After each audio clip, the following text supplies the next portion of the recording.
I really liked California. I mean, it was so wonderful to feel that you could meet somebody on the street, and if you connected, well, you could sit down and have a cup of coffee. You just don't do that in New England at that time.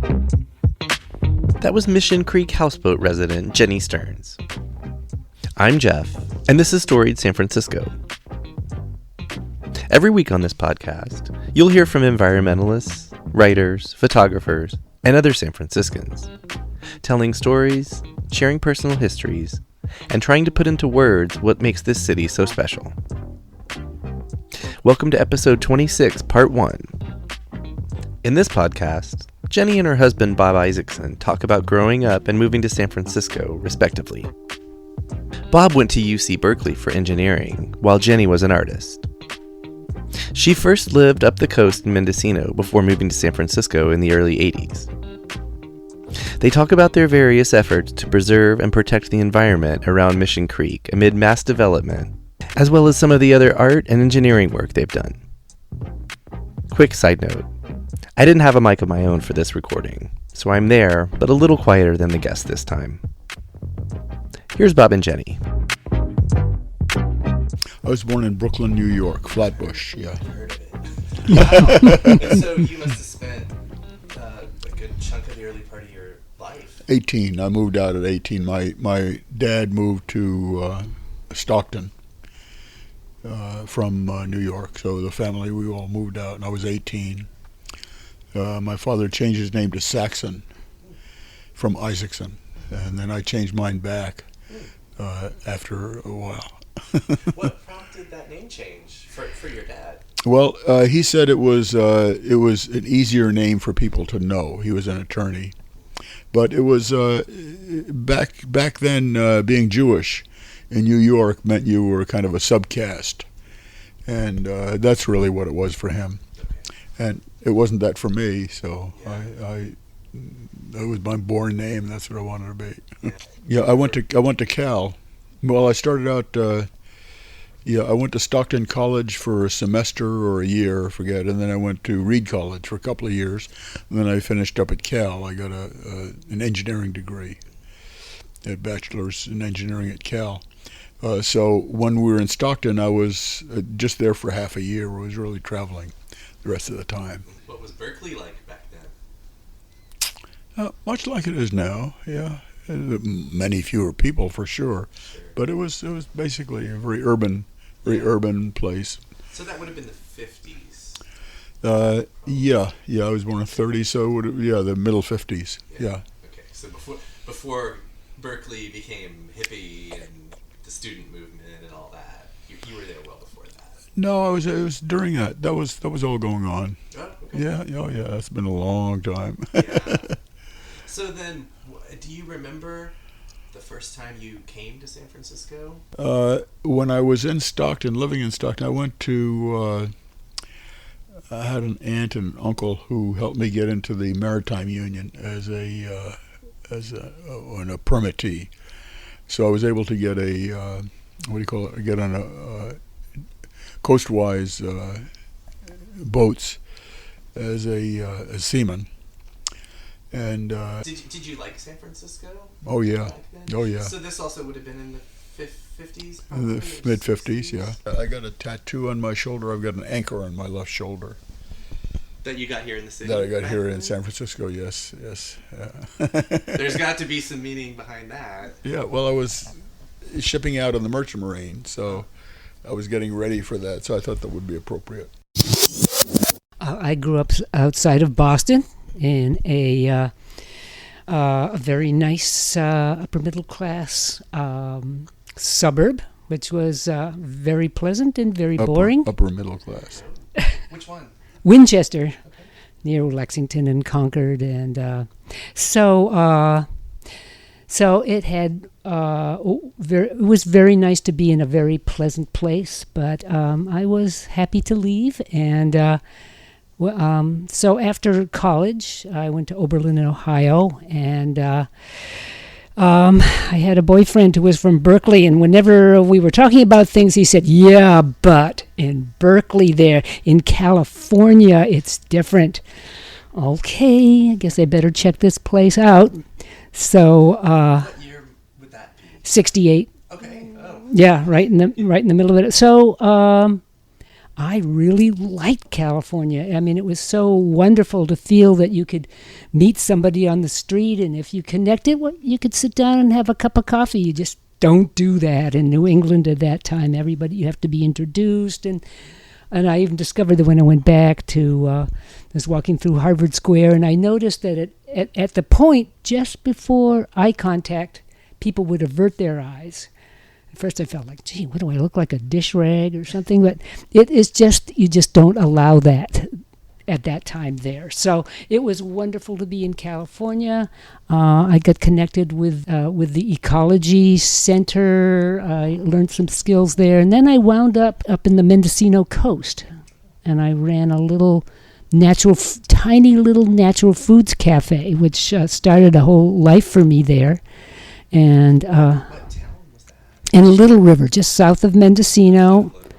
And it's a tiny little place. I mean, it was the middle of the hippie era, so everybody was having a wonderful time. And we do things like when the sunset was really beautiful. In the wintertime, everybody just put down their forks and we'd take a little step outside. And so beautiful. Everything was going to be so much better after that.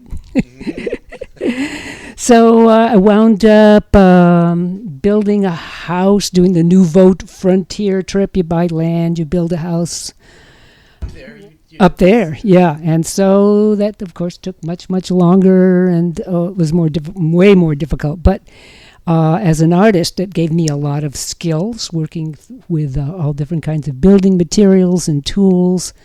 And then I sort of returned to my original kind of direction of being an artist.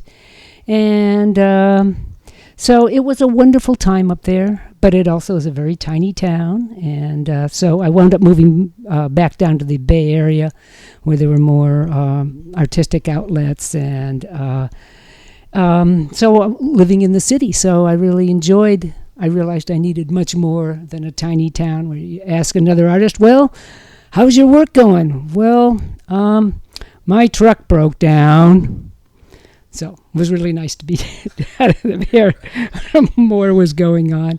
What kind of art do you do? Well, now I am doing environmental, ecological artwork. And so that was, I got my MFA in Vermont at Vermont College, which is a sort of for adult students who wanted to, really get a degree later.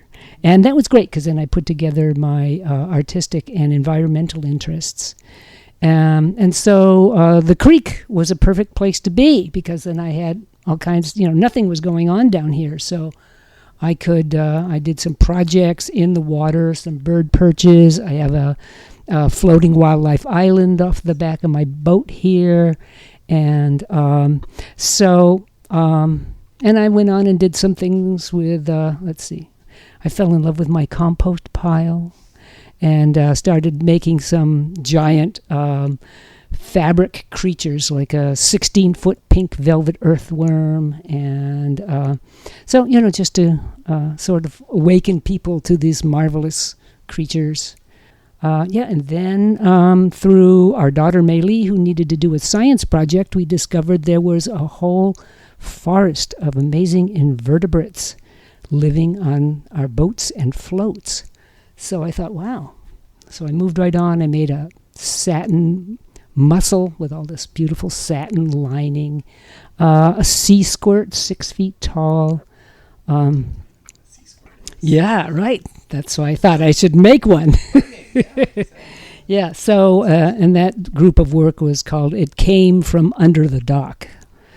So I did I've done some works on climate change, and so I'm part of a gallery up in Fort Bragg, up in Mendocino County, called Partners. And so that's really nice to be able to be part of a gallery where I have room to make whatever I want to make. Where did you land in San Francisco? Well, I wound up sort of in the Castro area, and then wound up being able to sold my place in Mendocino, was able to get a place in the Dolores Park area, and which is shared with another artist. And so we could have, it's an Edwardian, so it has lots of really great space for studio. And so I still... natural light, probably. Yeah, yeah. Tall ceilings. And, Mm-hmm. yeah. So this would have been the early 70s? So that was in the early 80s, actually. Okay. Oh, so you were in Little River for 10 years. 10 years. Yeah, good long time. How was San Francisco then? Like, what were your impressions? And what kind of places did you go frequently? Like, did you have restaurants or cafes, or what were your impressions of the city back then? After being up in Mendocino for a while, one of the things that impressed me was how busy it was in the city, and it would take me a while to kind of get used to it. Stand on a street corner, and there was so much going on at that corner. It was just amazing.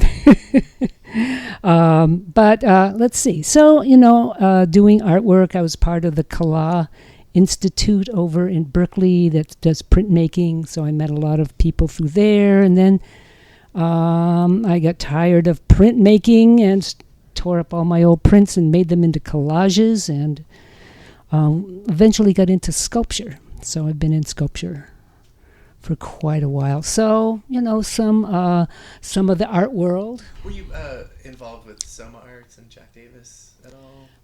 I did go to see things there, but it wasn't until I met Bob and that I really started to get to know the creek, which was quite different then. I mean, it was dusty parking lots over here, full of truck trailers and homeless and and dust. I mean, in some ways, it was kind of interesting. It felt like these kind of badlands where there were feral humans and living, and and of course, it changed with all of our involvement in this new Mission Bay thing. So, being involved in the formation of Mission Bay, I think, has been a really amazing experience. One of the things I love about the creek here is our community and how we had to step forward and really, stand up for ourselves as everything was being changed. There were certainly people who wanted to get rid of the houseboats altogether. They didn't look good on the plans. Led by Corinne Woods and others, we really, made ourselves part of the conversation about what would be going on here. And so I learned a lot from that, how you've got to be at the table where the decisions are made if you want to get what you see happen. So we talk them, for example, into putting wetlands around the creek. And part of the new park, our park here is going to be renovated. We have some habitat in there for birds and butterflies, and make it more of an education and wildlife place. So that's exciting to be able to, participate in that. Be part of this decision. Yeah. It's your backyard. Yes. Yeah. Bob, is this something that you were part of, forming the Mission Creek Conservancy? Yeah, I was basically the originator of it. Yeah. Yes. So you moved here in '79. Yes. How did this all come about in those 3 or 4 years? What? Well, the people in the creek here are primarily interested in preserving the creek and preserving the houseboats and so on here. There are a number of people who are also interested in preserving the habitat, and that was my interest, and that's the reason I formed the conservancy, was to make sure that things didn't get wiped out. I think there was only one interchange with the developer. Basically, they wanted to pave the banks.